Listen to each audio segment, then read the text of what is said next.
Halo semua. Jumpa lagi di channel Cara Mudah. Setiap kita ingin bisa menjadi lebih baik dari waktu ke waktu. Kenyataannya tidak semua orang bisa melakukannya. Ada yang memiliki niat besar untuk berubah, namun tahun-tahun terus berganti, tapi hidupnya tidak berubah, hanya begitu-begitu saja. Kenapa hal ini bisa terjadi? Ini sebenarnya soal yang sangat sederhana. Rumusnya adalah, keinginan tidak mengubah kenyataan. Masalah ini bisa diilustrasikan dengan seseorang yang bangun pagi, lalu ingin minum secangkir kopi. Ia tidak akan mendapat secangkir kopi hingga dia merebus air dan menyeduh secangkir kopi. Sama halnya, ketika ia menginginkan secangkir teh, ia tak akan mendapatkannya selain melakukan tindakan sesuai urutan proses membuat secangkir teh. Kalau tindakan yang ia lakukan adalah langkah-langkah membuat secangkir kopi, maka yang akan ia dapatkan adalah secangkir kopi, bukan secangkir teh. Rumusan sederhana ini seringkali tidak dipahami dan tidak dihayati oleh banyak orang. Karena itu kita sering menyaksikan orang-orang yang mengatakan ingin berubah, ingin membuat perubahan, tapi tetap sama saja. Ia hanya punya keinginan, tak punya yang lain. Perubahan dalam hidup tak hanya menuntut perubahan tindakan. Sebenarnya tindakan itu nomor 2. Yang harus lebih dulu berubah adalah pola pikir. Bagaimana kita melihat dunia dan permasalahannya menentukan tindakan apa yang akan kita ambil. Perubahan tidak sekadar ditentukan oleh tindakan, tapi oleh tindakan yang terarah untuk mencapai tujuan. Yang ingin membuat resolusi akhir tahun sebaiknya menetapkan tujuan yang hendak dicapai. Ia sekaligus harus merumuskan rincian tindakan yang diperlukan untuk mencapainya. Kelak dalam waktu dekat ia harus menyusun rencana aksi. Saat ini setidaknya ia harus tahu sikap dasar apa yang diperlukan agar bisa mengeksekusi rencana tadi guna mencapai tujuan. Eksekusi rencana bisa menjadi sebuah siksaan. Banyak orang enggan memulai. Banyak pula yang memulai, tapi segera berhenti.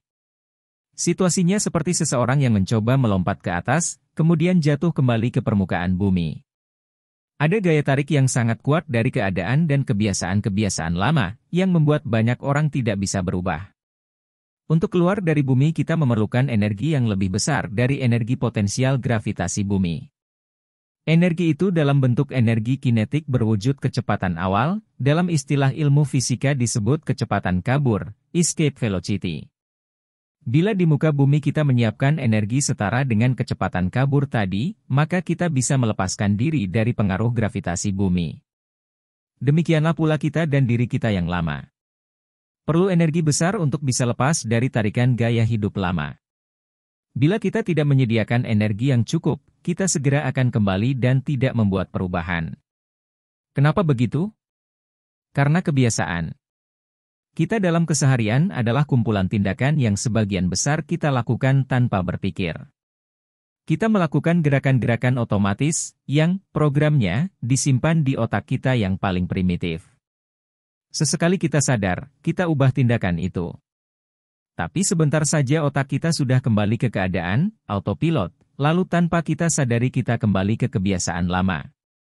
Perlu konsentrasi dan kesadaran besar untuk secara konsisten melakukan hal-hal baru yang berbeda, sampai hal-hal baru itu tersimpan di otak primitif kita, menggantikan program lama yang sudah lebih dulu tersimpan di sana.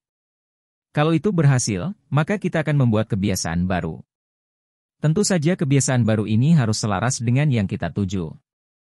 Misalnya, orang yang ingin menurunkan berat badan, harus membangun kebiasaan makan yang baru, serta kebiasaan menggerakkan badan berolahraga. Yang ingin meningkat karirnya harus belajar dan bekerja giat untuk meningkatkan kinerja. Orang-orang yang menginginkan sesuatu harus tahu kebiasaan-kebiasaan apa yang diperlukan untuk mencapai keinginan itu. Setiap orang bisa membuat resolusi, dan mewujudkan resolusi itu menjadi kenyataan dengan rumus itu. Sebenarnya kapan resolusi itu dibuat bahkan tidak penting. Kita bisa memutuskan untuk berubah kapan saja kita mau. Tahun baru sebenarnya hanyalah produk imajinasi manusia. Pagi yang kita jalani pada suatu hari yang kita tandai sebagai tahun baru sebenarnya tak berbeda dengan pagi pada 364 hari yang lain. Semoga kita bisa menjadi lebih baik dari waktu ke waktu. Terima kasih sudah nonton. Berikan tanggapanmu di kolom komentar.